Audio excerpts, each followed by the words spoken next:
Hello, friends. I love Saudi Arabia so much. I love the Saudi people. I'm so thankful for this wonderful land. In John chapter 6, verse 41 and following, we see that Jesus is offensive. We have created a Jesus that is gentle and kind and warm, almost a Jesus that we can control. But we cannot control Jesus. Jesus has a part of him that's offensive to us.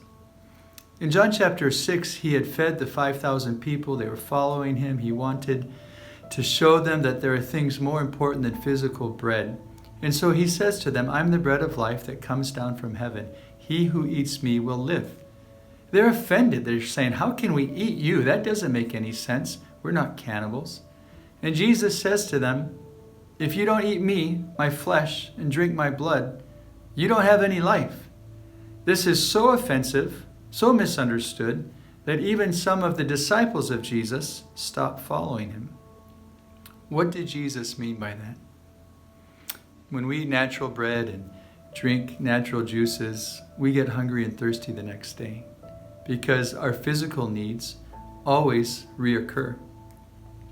The spiritual needs, however, are even more intense and more eternal.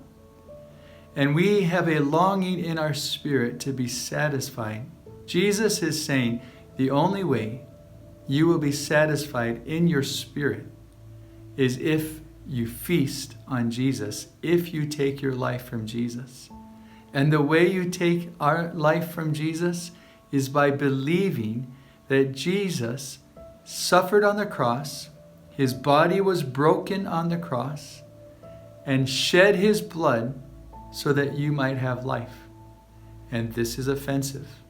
It is offensive to our logic that God would become a human. It's offensive to our logic that God would limit himself and hunger and thirst and suffer and go to the cross and die.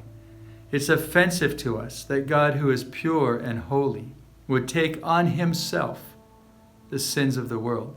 It's offensive to us that Jesus is the God who came to earth, died on the cross, rose from the dead, ascended into heaven, and is coming back to judge the living and the dead.